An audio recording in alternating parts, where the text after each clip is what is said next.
Purposely. Your life, God's purpose. Listen at onpurposely.com. Have you ever wished you could know what the future held before you got there? What if you were given the gift of knowledge before you even began your journey? Now, I've been thinking about that because I made a lot of stupid mistakes when I was younger. And I wish I had someone to say, don't go down that road, go down this one. I'm Sherry, and welcome to From the Eyes of Wisdom, where we are pairing an experienced elder from Christa Senior Living with a passionate King's High School student ready to launch into the world. And while these conversations won't tell the future exactly, they did reveal a lot we weren't expecting about how to live life well. Are you ready? I can't wait for you to hear this.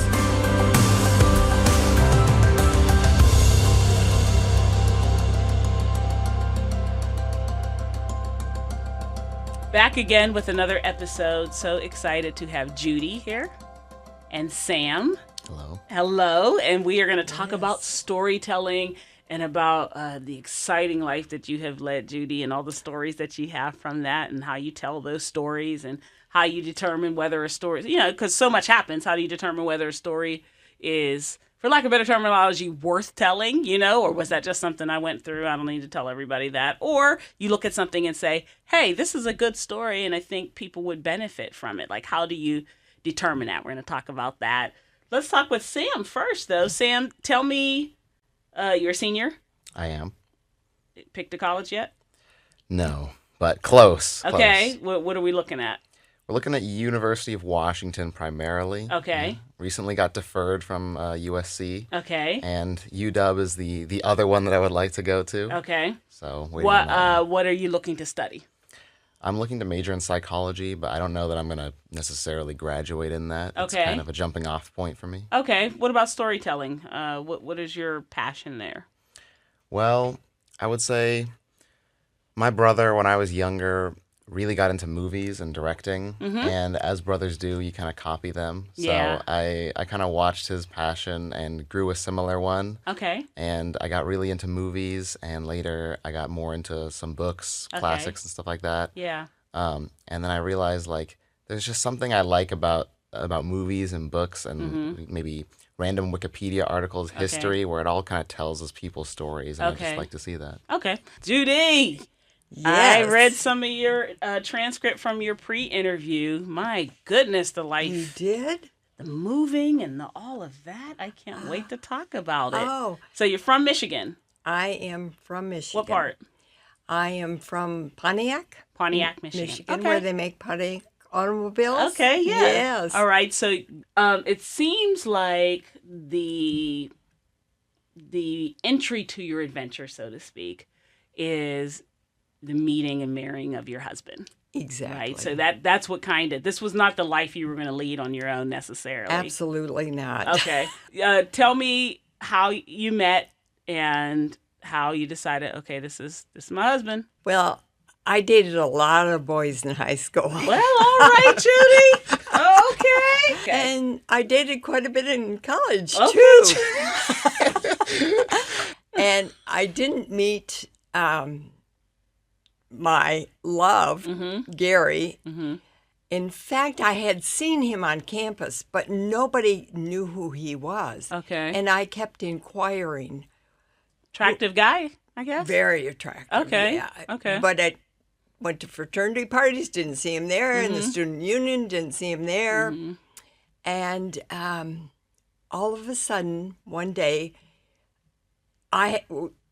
my girlfriend from high school lived in my dormitory. Okay. So we were going home for Thanksgiving vacation. So I rode with she and her boyfriend. Okay. But I never cared for her boyfriend. And she had been wanting me to go out on this blind date with this Gary. Okay.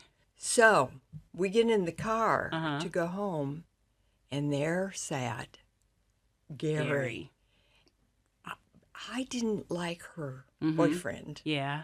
So I always kept refusing. So when I got in that car and saw him, this guy that I'd been eyeing for 2 years on campus, I just couldn't. So they dropped me off And I was on the phone 10 minutes later to Sharon.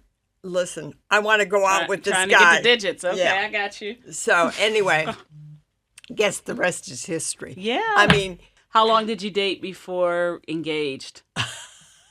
Before you were engaged? I met him in December, and by May, June, we had gone over to Lake Michigan with our books to study. And we were falling in love. Okay. And he just said, he asked me, and I said, yes. Okay. So wait a minute, December, January, February, March. About 6 months?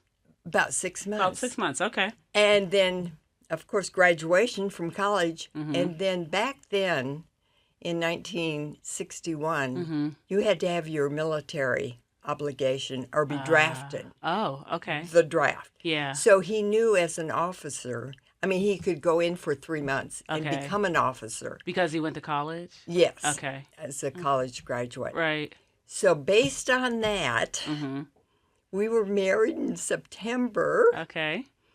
And off we went. Okay. So you're married now. He's in the service. We went to San Antonio for training. What's the first thing that's different? Everything. Everything. Okay. And, then he was off in training. And I knew nobody. We found an apartment. We opened up our checking account, and then he left. And you're by yourself, essentially, in San Antonio. I'm by myself. And I was like, oh, my word. I can't call my parents and tell them I'm homesick. I mean, I didn't realize, that he was going to be pushed into training and I wasn't going to see him and I didn't really know anybody. Right. And so that was that's tough. Huge thing. So there was I met a military wife whose husband was enlisted.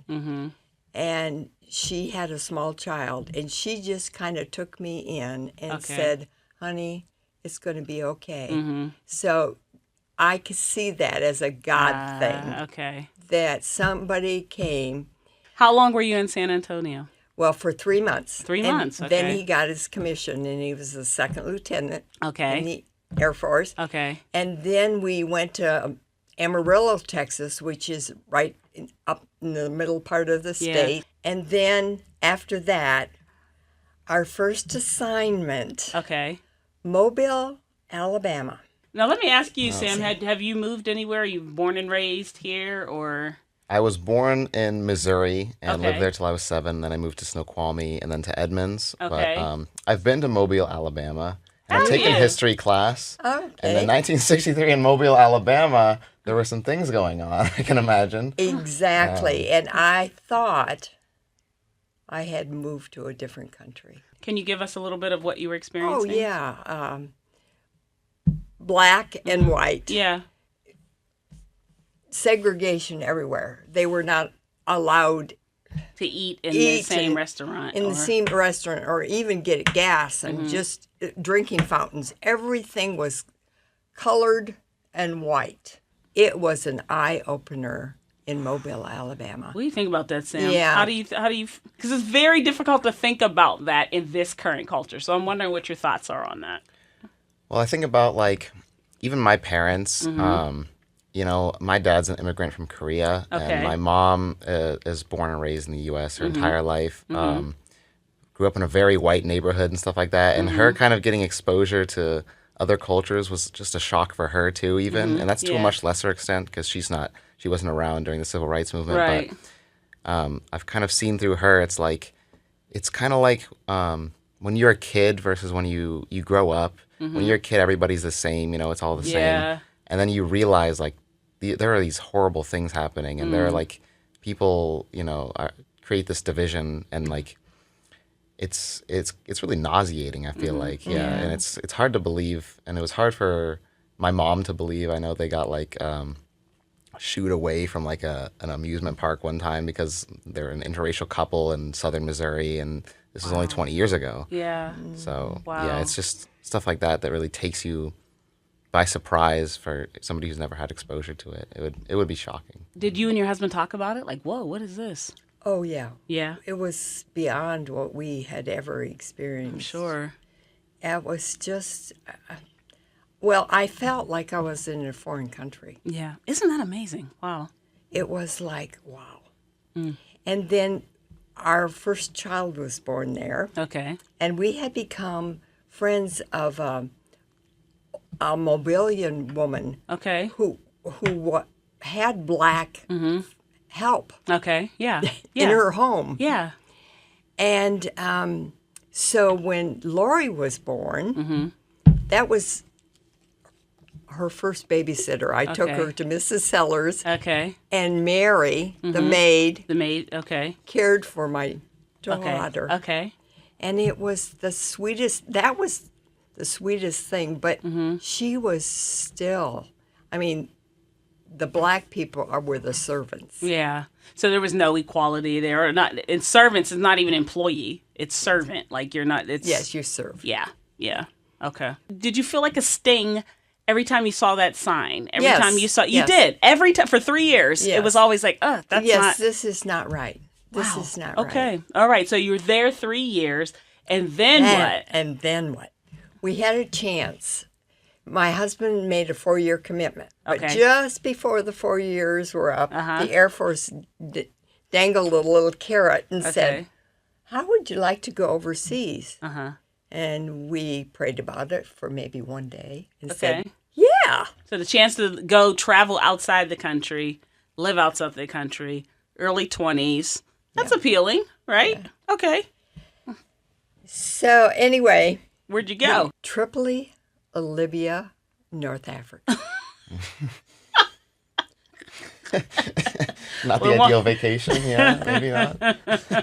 Well, so just kind of give me, because it's the same thing. Like you drop in Mobile, Alabama, it's like, where in the world am I? What is this?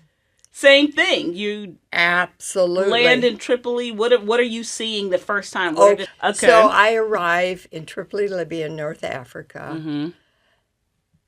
It was 120 degrees. So that's the first thing you notice is, man, is it hot? Man, is it hot. And then what else are you noticing? And all you could see were Arabs. Okay. The women were veiled. Okay. And camels and donkey carts. And this is where I was going to live. It's just a little different from Michigan. Just a little different. Yeah, Western Michigan. I have a question. Yes. So, I know Mobile, Alabama, and Tripoli are two very, like conservative cultures, but in very different ways. What is like the feeling that what is the feeling you could describe being in Tripoli like for you? What was that like? Like, you know what? I was sad for those women. And, it was 98% illiterate. So they had no chance of, they loved their children, but there was no schooling or anything.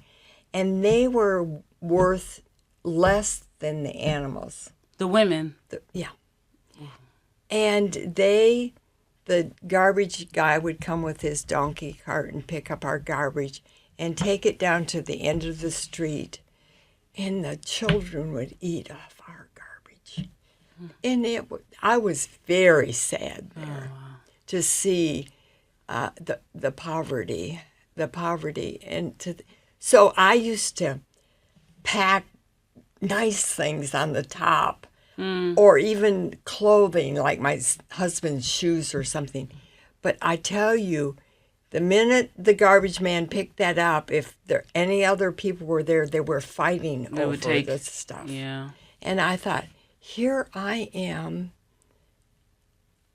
living, in a, I didn't have good water. I didn't have anything had to be brought from the base, but they were so poor.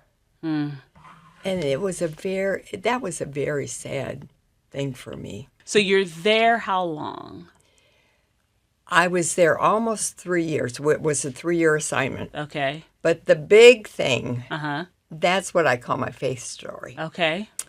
All of a sudden, we had been without electricity for 5 days, so that means the water was on the top, a cistern system. Yeah. So when you used all of the water on the, you had no water. Okay.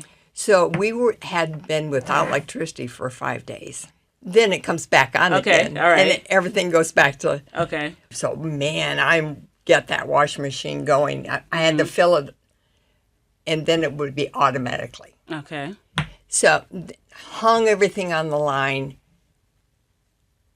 There was a ring at the... down where we park our car. Uh-huh. And so I ran out. I thought, who is coming? And there was a sergeant standing there with his automobile, and he said, get in your house and pack your bags to leave immediately. I will be back in 20 minutes for you. And I'm saying, where am I going? So I went in. I said, Lori, we're going on a vacation. You've got to help Mommy. Where am I going? And so I got the suitcase, and she wanted to take all her stuffed animals. And, oh, Mommy, and I'm thinking, Are you panicked? At that, I'm thinking, no, keep on. Okay. Keep on. Okay. Okay. I packed maternity clothes because I'm 7 months pregnant. I packed my husband's military uniforms. He was truthful. He was back in 20 minutes. Okay. But I got our shot records, our passport, and my Bible. Those were the last things I grabbed. And he came back and took us onto base. Okay. And that was the start of the Arab-Israeli War of 1967. So they brought all military personnel onto the base. Okay. And my husband was the base procurement officer. So he procured mattresses, and 3 friends, all had children, stayed at his office. Okay. And I optimistically thought that it's going to blow over and we're going to go back home. Yeah, why wouldn't you think that? And then all of a sudden, they cut off our water supply. Out on the base? Yeah, it was totally off. And that we had like one washcloth to wash our children. 7 children, wash their face, wash their hands and everything. And then I just kept saying, I'm going to stay. I don't want to leave because where am I going to go? Yeah. But we had no choice. So they brought in planes from wherever they could get them, and they mass evacuated thousands of us. Well, did your husband went too, right? Oh, no. Our husbands stayed. So Oh, all of Judy. us left our husbands, our home, all our belongings, and we fled. You're 7 months pregnant with a 3-year-old. What is that like saying goodbye to your husband? Oh, it was so hard. And he just said, promise me you will go to your mother. And I'm saying, no, I'm going to stay in Europe and I'll come back. Very optimistic. Yeah. I just kept thinking it's going to blow over. The fighting is a long ways from where we were living, because we were living in an Arab nation. Yeah. We were in harm's way. So, anyway, but my 3 friends just so happened, God put us together. We were on this C-130, like you saw the people hanging on that In plane. Afghanistan. In Afghanistan. Yeah. When I saw that, I wept because that's the plane I left Libya on. Yeah. Anyway, so we got to Spain, and there was a base there that had kind of been like what they call in mothballs. They wasn't using, so they opened it up. So we were in barracks. And that story is just beyond. We were there, all just military wives. And your kids. And our kids. And then we were there probably 24 hours. And then we were notified that we would be leaving because they had more people coming in to take our place. So we found out, and I think the God thing was my 3 friends and I, 4 of us with all 7 children between us, we left Libya together. We lived in Spain together, and we all left on the same plane for New York. Oh, gosh. I have a question. You know, a lot of my friends are like 19, 20, and you're like 24, something like that here. And in my mind, you know, 20 to 25, you're basically still in high school. Yeah. You know, a lot of my friends in college, they're still kids, but you here, you know, you've seen racial discrimination, you know, discrimination based on sex. You've had to evacuate your house. You're coming up on your 2nd kid. You know, you've seen some terrible things and just a lot of things in general. Do you feel like you really, I mean, you must have really had to grow up really fast. Oh, I did. Those things were all life experiences that made me who I am today. You know, I think, you know, you don't go through things like that without, And, you know, Sam, I've written that story. So I'd love for you to read it. I mean, from Monday to Friday. I mean, that story, because I have scripture on every day. God what made you say, me, I got to write this down? I want my children and my grandchildren to understand a little bit. I mean, about what has happened. I mean, what happened to me. But at each of those places, I grew stronger in my faith. My faith became real. It would have to. So then Gary came home 6 months later. Yeah. How many times did you move overall? Oh, my word. Well, more than 10? Yeah. Oh, yeah.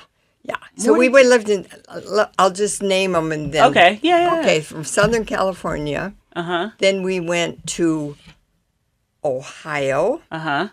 And from Ohio, then we came out here from 76 to 79. To Washington, right? Washington, and he was working on the president's airplane and at Boeing, and he was always doing secret stuff. I don't know what he did. Yeah. And then we went to D.C., Washington, D.C., and he was at Pentagon. Okay. Wow. I've got 2 wonderful stories there, too.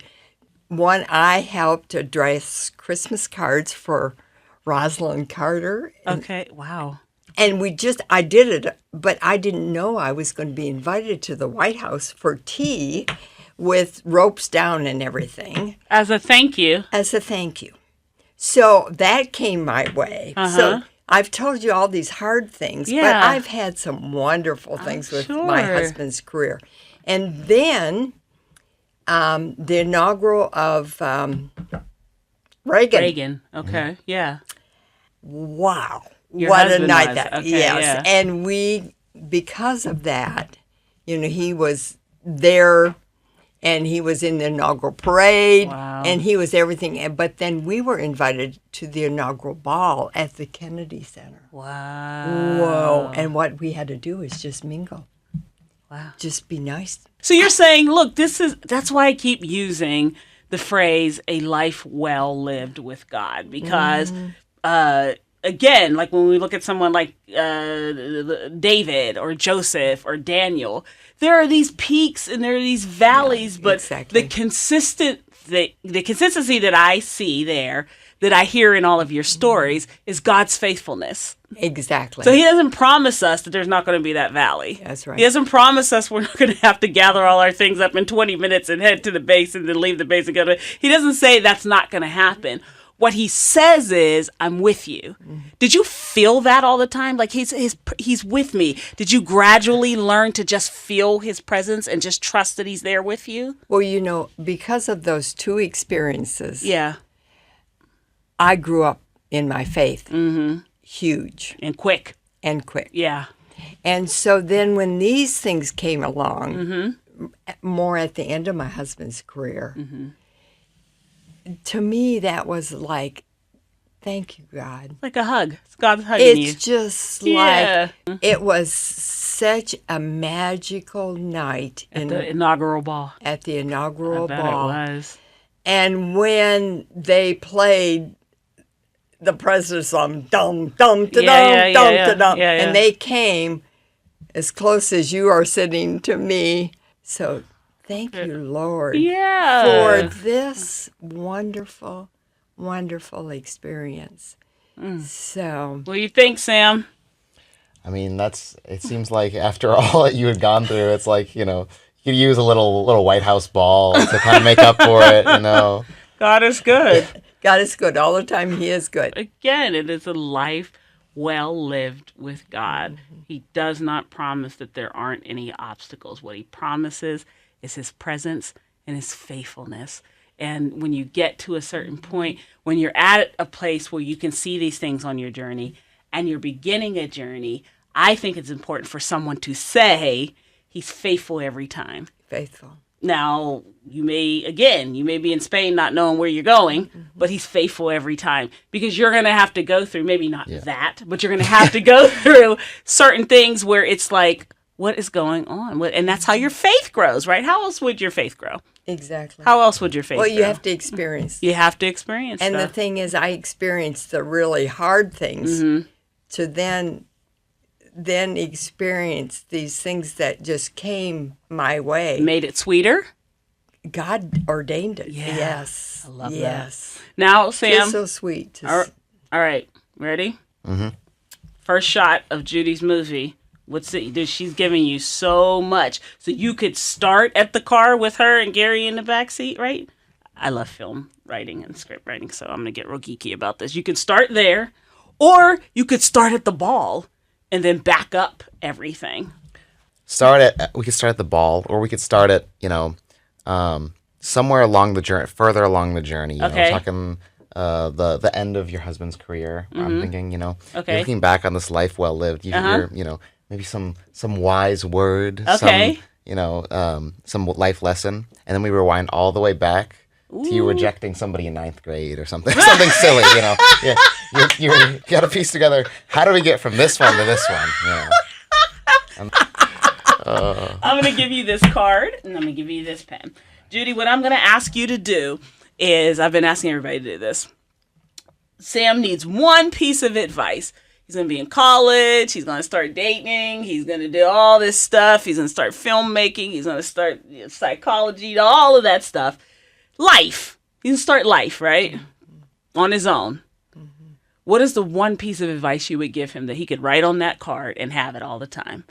And then now he's 26 and he looks at it. Now he's 46 and looks at it. What is the one piece of advice from your life you could give him? First of all, you have to know that God is writing the script for you. I love that. Yes, He is writing the script, and you've got to be faithful to walk that script, whatever it is. Because I had no idea when I was marrying my prince and going off in our 57 Chevrolet that I would experience what I did. But those are the things that really make me who I am today. I love that. I am, because I'm thankful for those things, because I wouldn't be who I am today. You give thanks when times are hard, and you give thanks when times are good. Yeah. So God's writing the script. God is writing the script for you. I love that. All right, Judie, thank you. Sam, thank you. Of course. God bless you guys. Those of you listening or watching on YouTube, thank you for joining us. We went on a ride today, and I loved every single second of it. Every single second. Thank you, Judie. And I'll see everyone listening and everyone watching at the premiere of Judie's movie, directed by Sam. See you on the red carpet, baby. Okay.